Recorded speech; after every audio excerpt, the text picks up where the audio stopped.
First of all, I want to wish all you mothers out there a very happy Mother's Day. And I know for some of you are a little frustrated because you really wanted to get together with your children, and because of this coronavirus and different restrictions placed on us by the government, we're not able to get together like we normally would on a Mother's Day. And I want you to know that I understand, and I just wish you this very special day nevertheless. And for the children out there who would love to get together with their parents, and particularly their mothers, on this day, and you can't because you are also restricted. I know you're frustrated by this as well. And so we want to encourage you to think about the best way in which you can honor your mother on this day. And so I've chosen to leave my Revelation series and just take this Sunday and focus especially on a message about how to make mom happy, because we want to on this very special day. And I know that you want to give her a call today if you're not able to get together and express your love and appreciation. Some of you have probably already sent gifts, and I know the frustration you feel over how do you find the perfect gift for mom who seems to have everything. And so maybe you send her flowers or some little token that can express your love and appreciation. But Scripture gives us an indication of what really brings mom the greatest happiness. And I'm talking particularly about a Christian mom who's raised her children up to know the Lord and wants them to walk with the Lord. And I think her heart would resonate with this passage in 2 John verse 4. It says, "I have no greater joy than to hear that my children walk in truth." I've heard this many times from Christian mothers. They want nothing more than to know that their children know the Lord and that they're walking with the Lord. They're being faithful to Him. There's a direct correlation between the happiness of mom and the lives of her children. You want to bless mom? Don't just give her flowers, but honor her with your life. A life lived in accordance with wisdom honors our parents, and in this case, particularly our mom. One of the essential means towards this end is listening to them, hearing what they have to say. And so for my text today, I'm actually going to go to Proverbs. And in Proverbs 23, 22 through 25, he gives us 3 reasons why we should listen to our mothers and bring them joy and happiness. So Proverbs chapter 23, starting at verse 22. "Hearken unto thy father that begat thee, and despise not thy mother when she is old. Buy the truth and sell it not, also wisdom and instruction and understanding. The father of the righteous shall greatly rejoice, and he that begetteth a wise child shall have joy of him. Thy father and thy mother shall be glad, and she that bare thee shall rejoice." So the first reason he gives is that they are the ones who gave us birth. It includes both mom and dad. Now it stresses this very strongly by mentioning it 3 times. In verse 22, it says, "Hearken unto thy father that begat thee." And then right in the middle in verse 24, the word "he" here is really for mom and dad. "He that begetteth thee a wise child shall have joy of him."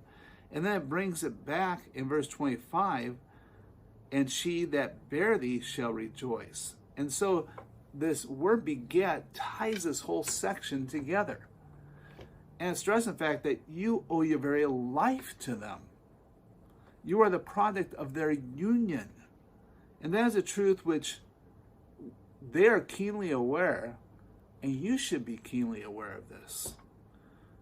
And that's why it's mentioned 3 times. There's a biological connection with your parents. And if you've been adopted, there's this connection of being reared in their home all those years. And so you have an emotional connection. And for believers, there's a spiritual connection. And so we are deeply invested in our children. And that's what we mean by the fact that we beget them. It's not just that they were born. It's that we've invested our lives. We've raised them all the way up from little ones into adulthood. And we should recognize that our mom and dad have done that for us. Not only we for our own children, But our parents have done that for us as well. And so we are indebted to them. We owe them everything, our very lives, and all that they've invested in us all those years. And we should want them to be thankful of that, to be grateful for all that investment that they've made. You cannot reject your parents without losing something of your own identity and dignity. That's why when we see a child who's disrespectful or rude or unkind to the parents, we see that this is horribly wrong. There's no way they should talk that way to their parents or act that way to their parents. Quite the contrary. They should want to live such a life as to make their parents grateful and appreciative of all that they've done for them. So do not despise them, he says here in verse 22. Do not despise thy mother when she is old. Now, it doesn't mean when she's worn out and feeble, as though it's only respected when she's old and worn out. Old is relative. To almost every kid, parents seem old. Okay? Maybe they are worn out, but that's not the emphasis here. It's the quality of the wisdom that they've given you that he's stressing here. They've invested their whole lives in you. They've given you all their wisdom. And their old age may be evidence of it. And so the fact that she is old, and it shows that she's been through a lot. She's experienced a lot. And so her wisdom should not be quickly laid aside. That's what it means. Do not despise her wisdom in her old age. There's a richness to it and a quality to it that you should appreciate, that she has all this experience. There's a temptation of youth to reject the wisdom of prior generations for that which seems novel and new, as though anything that's old is somehow not that good. We call that modernism, that disparages that which is aged and old, as though it's somehow all inferior. And so everything that's good is that which is new. And that's just not true. There's much to be gained from the wisdom of the ages, from the past. And this wisdom ought to not be easily cast aside. It says in the last days that that's going to be one of the signs of that final generation. So in 2 Timothy chapter 3, verses 1 through 4, this know also that in the last days perilous times shall come. You guys had to get back to Revelation, even in this message. For men shall be lovers of their own selves, covetous, boaster, proud, blasphemers, disobedient to parents, unthankful, unholy, without natural affection, truce breakers, false accusers, incontinent, fierce, despisers of those that are good, traitors, heavy-minded, lovers of pleasures more than lovers of God, having a form of godliness, but denying the power thereof. From such turn away. So it says in this last generation, there's going to be a disrespect for parents, an ungratefulness that shall characterize this age. And so we should not be shocked at this. John Kitchen put it really well. He says, the aged adult may seem to rattle on incessantly, complain profusely, or have advice about everything. But the wise and godly neither take the words personally nor treats them as unimportant. Rather, he takes time to listen, wean out the unimportant, and discerning the blossoms of wisdom. Unquote. I love the way he put that. We should long for the wisdom of our parents. And realize, we don't need to take care of everything. To our word, we are adults. At least at that point in our lives. But there's wisdom there that we should long to hear and seriously consider. As children age, the restraints of authority are lifted. As we grow into adulthood, they become more advisors than people who demand obedience. But respect and deference to the wishes of our parents is a direct result of principle. They are our parents. And gratitude for all that they've done for us. And so we should want to please them, to make them happy, to cause them to rejoice. I think of Ruth in the Old Testament who demonstrated this. Here it was, her mother-in-law, Naomi. And when she traveled back with her, she did what Naomi said. And she listened to her mother-in-law and gave her honor and respect more so than even her daughter, a normal daughter, would have. Because she appreciated Naomi and respected her in her old age.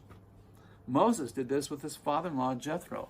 When they came out of the land of Egypt, here he was, the great leader of this multitude of people. A million people they led out of the bondage in Egypt. He'd worked miracles, sending plagues upon the Egyptians, parting the Red Sea, getting water from a rock. Working all kinds of wonders. And he just shared this with his father-in-law, Jethro, who came to visit him. And then Jethro watched him as he tried to take care of all these people, maybe trying to impress his father-in-law. But his father-in-law told him, it's not good that you're doing all this. You should delegate it to other people. And he listened to the advice of his father-in-law and established the elder system in Israel. In both cases, it was a mother-in-law and a father-in-law. And yet they showed respect towards them because of their years of wisdom and the insights they had gained. And because of that, they were blessed. Second of all, the wisdom of our mothers is to be treasured, is to be valued. I've already indicated this, but he brings out even more strongly in the next verse. So Proverbs 22:23, but the truth, buy the truth, and sell it not. Also wisdom, instruction, and understanding. It means attain it. Do whatever you can to gain wisdom. Wisdom is something of great value to us, and we should long for it. And often the best place to get it is from our parents. They have the knowledge of life and experience. And so knowledge is very important. In fact, we even understand that in our day and age. Knowledge is key. Companies spend large amounts of money to gain all kinds of information and intel. They pay to track us on our use of the internet and our cell phones to see where we've been and what sites we visit. And they want to obtain this knowledge about us so they can sell their products to us, because knowledge is key. That's how you work with people. And so they spend large amounts of money to obtain this wisdom. They want to know all that they can and everything they can about you. Well, knowledge is important. We should be willing to expend whatever it takes to gain wisdom, to grow in the knowledge of the truth. And the emphasis here is on truth, that which is reliable, that which can be counted on. And friends, the greatest source of truth for you is your parents, because it's free. They invest in your lives, and they never charge you for it. They never ask anything for the wisdom they want to give you. They give it freely, and they offer it to you. And because it's free, sometimes we treat it lightly. We don't realize its importance. But the knowledge of your mother is one of your richest resources. Knowledge must not only be obtained, but it must be retained. In other words, as you've grown up, your mother and father have shared with you their insights and their wisdom. They've tried to instruct you on how to live and what is right. And particularly in a Christian home, they've tried to teach you in the scriptures and what it is to walk with God. And when you're old, do not reject that. Do not despise it and turn it aside. So many people start well in life. They're given a good foundation. They're raised up in a Christian home.